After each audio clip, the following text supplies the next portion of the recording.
नमस्कार दोस्तों, आज मैं आप लोगों के बीच द्विघात समीकरण पर चर्चा करने वाला हूं, जिसमें मैं आज उसके बेसिक को कवर करते हुए एक दो एग्जाम्पल बताऊंगा। उसके बाद फिर एक द्विघात समीकरण, द्विघात क्यों और समीकरण क्यों। तो द्विघात समीकरण ऐसा समीकरण जिसके चर का घात 2 हो, उसे हम द्विघात समीकरण कहेंगे। घात 2 का मतलब हुआ, कुछ एग्जाम्पल लेते हैं, आपको पता चलेगा। 2x square minus 4x minus 4 is equal to 0, 3x क्यूब minus 4x square minus 5x minus 3 equal to 0, 5x minus 4x square minus 3 equal to 0। इसमें कौन द्विघात समीकरण है, कौन द्विघात समीकरण नहीं है, पहले इसके घात को देखेंगे। चर का घात, यहाँ चर का घात 2 है, यहाँ चर का घात 1 है और यहाँ चर नहीं। टोटल में अगर हम चर का घात देखें तो चर का घात 2 भी है और 1 भी है। यह समीकरण द्विघात है कि रैखिक है? तो यह समीकरण द्विघात है, क्योंकि सबसे ज़्यादा घात 2 है, इसीलिए समीकरण द्विघात है। ये कौन सा? तो इसमें घात यहाँ 1 है, यहाँ 2 है, यहाँ 3 है, तो सबसे ज़्यादा घात इसका 3 हो गया, तो यह द्विघात समीकरण नहीं है। द्विघात समीकरण ये है क्या? इसमें 1 है पावर, यहाँ 2 है, तो 1 और 2 दोनों है, तो यह द्विघात समीकरण है। क्योंकि जो सबसे ज़्यादा किसी भी बहुपद में सबसे ज़्यादा जो घात होता है वही बहुपद का घात होता है। किसी भी बहुपद में सबसे ज़्यादा घात जो होता है वह बहुपद का घात होता है। और कुछ एग्जाम्पल लेते हैं जिससे आपको पता चलेगा कि कौन द्विघात समीकरण है, कौन द्विघात समीकरण नहीं है। द्विघात समीकरण का उससे पहले मानक रूप जो होता है वो होता है ax square plus bx plus c equal to 0। आपके पास मान लीजिए एक एग्जाम्पल है 4x square minus 5x minus 3 equal to 0। यह द्विघात समीकरण है? हाँ, यह द्विघात समीकरण है। क्यों? क्योंकि यहाँ चर का पावर 2 है और यहाँ चर का पावर 1 है। एक जगह 2 भी है, एक जगह 1 भी है, लेकिन ज़्यादा क्या है? 2। तो 2 ज़्यादा है, इसीलिए इस टोटल बहुपद में, इस टोटल समीकरण में जो घात है वह 2 है, इसीलिए यह समीकरण द्विघात है। समीकरण इसलिए कहीं क्योंकि इसमें एक जगह बराबर का प्रयोग किया गया है। जब बराबर का प्रयोग किया जाएगा तो वह समीकरण बन जाएगा, अगर बराबर का प्रयोग नहीं किया जाएगा तो वह बहुपद ही रहेगा। अगला एग्जाम्पल लीजिए 1/2x स्क्वायर माइनस 4। यह द्विघात समीकरण है? जी हाँ। इस टोटल में जो चर का पावर है वो सबसे ज़्यादा 2 है और वही क्या है? इस बहुपद का घात, इसीलिए यह समीकरण द्विघात समीकरण है। 3x माइनस 4x स्क्वायर बराबर 0। क्या यह द्विघात समीकरण है? जी हाँ, यह भी द्विघात समीकरण है। मान लीजिए आपके पास एक सवाल और है, वो है x minus 3x square is equal to x square. क्या यह द्विघात समीकरण है? जी हाँ, यह भी द्विघात समीकरण है। हम कैसे कहेंगे कि यह द्विघात समीकरण है? मान के चलिए कि इसको भी लाइए, x minus 3x square minus x square equal to 0, यानी x minus 4x square equal to 0। तो यहाँ जो चर का पावर आया वो सबसे ज़्यादा पावर 2 आया, इसीलिए यह भी द्विघात समीकरण। अगला एग्जाम्पल लेते हैं। मान लीजिए कि आपके पास एक द्विघात समीकरण है x square plus 5x plus 6 equal to 0। तो जो गुणनखंड करने का तरीका है कि आप पहले x स्क्वायर का गुना लास्ट वाले टर्म यानी कि 6 के साथ कीजिएगा तो 6x स्क्वायर आएगा। अब 6 का फैक्टर बनाइए, 6 को लिखिएगा कि वह 1 गुना 6 बराबर 6 और 2 गुना 3 बराबर 6, यानी कि plus minus 1 plus minus 2 plus minus 3 plus minus 6। इसमें से किसी 2 नंबर को ऐसे चुन लीजिए जिसको आप जोड़िएगा तो बीच वाला और गुना कीजिएगा तो फर्स्ट टर्म और लास्ट टर्म के गुणनफल के बराबर आएगा। मान लीजिए कि आप 2 ले लेते हैं और 3 ले लेते हैं, तो 2 और 3 को जोड़िएगा तो बीच में 5 आ जाएगा।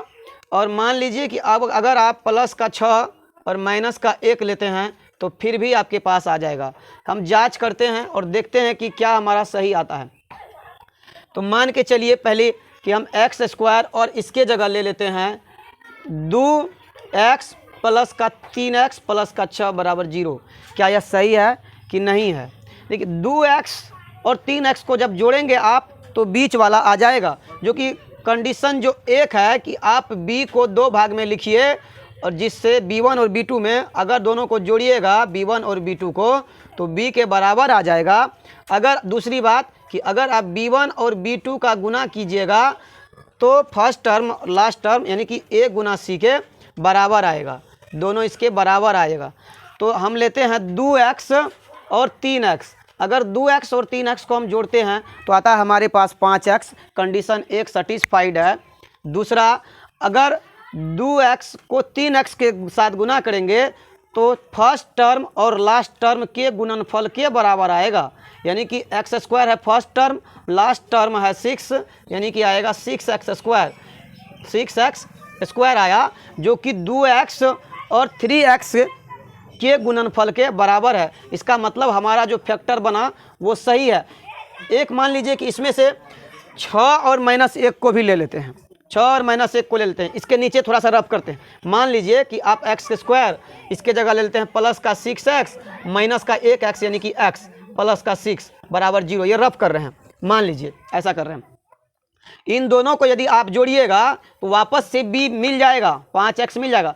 लेकिन जब आप इन दोनों को गुना कीजिएगा, आप इन दोनों का गुना कीजिएगा तो माइनस का 6x स्क्वायर आएगा जो कि फर्स्ट टर्म और लास्ट टर्म के गुणनफल के बराबर नहीं है, क्योंकि फर्स्ट टर्म है प्लस का x स्क्वायर, लास्ट टर्म है प्लस का 6। दोनों को गुना करेंगे तो प्लस का 6x स्क्वायर आएगा, यहाँ से आ रहा है माइनस का 6x स्क्वायर। इसका ये मतलब हुआ कि ये जो हम फैक्टर बनाए हैं 2x प्लस 3x लेकर के ये सही है, लेकिन ये प्लस का 6x लेकर के और माइनस का x लेकर के हम बनाएंगे तो ये हमारा फैक्टर गलत हो जाएगा।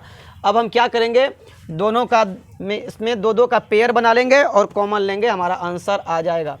मान लीजिए हम यहाँ से हम x कॉमन लेंगे तो हमारे पास x प्लस 2 आएगा।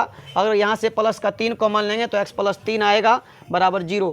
ये वाला कोठा और ये वाला कोठा दोनों बराबर आ रहा है। इसका मतलब हमारा सवाल क्या है, सही जा रहा है। हम इन दोनों कोठे में से या यूँ कहें कि इस टोटल में से x प्लस 2 को कॉमन ले लेंगे, x प्लस 2 को कॉमन ले लेंगे तो बचेगा हमारे पास क्या, x प्लस 3 बराबर में 0 है। जैसा कि आपको बताए हैं कि दो संख्याओं का गुणनफल 0 तब होता है, एक 0 हो दूसरा ना हो, दूसरा हो पहला 0 ना हो, या दोनों 0 हो। हम यहाँ पर दोनों को 0 करेंगे, x प्लस 2 के बराबर भी 0 कर देंगे और x प्लस 3 के बराबर भी 0 कर देंगे। तो यहाँ से आपके पास x का मान -2 और यहाँ से आपके पास x का मान -3 आएगा, जो कि इस द्विघात समीकरण का शून्यक होगा।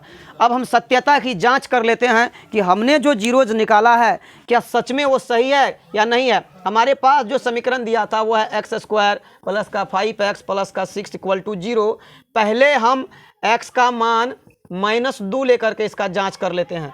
तो -2 का square plus 5 multiplied by x यानी कि -2 प्लस 6 इक्वल टू 0। तो मान के चलिए -2 का स्क्वायर कांट भी नेगेटिव, जो वर्ग है कभी ऋणात्मक नहीं होता है। तो -2 का स्क्वायर कीजिए प्लस 2 का स्क्वायर कीजिए, वो स्क्वायर जो होगा पॉजिटिव होगा। तो 4 और प्लस और माइनस 5 दूना 10 प्लस 6 बराबर में जा रहा है 0। तो मान ली 6 और 4 10 माइनस 10 बराबर 0, यानी कि 0 बराबर 0, यानी कि 0 आया। LHS और RHS दोनों बराबर आया, मतलब -2 इसका शून्यक है। क्या -3 भी इसका शून्यक है? हम जांच कर लेते हैं कि -3 भी इसका शून्यक है कि नहीं है। आप x बराबर चलिए -3 पर, तो x square plus 5x plus 6, तो -3 का आप कीजिए स्क्वायर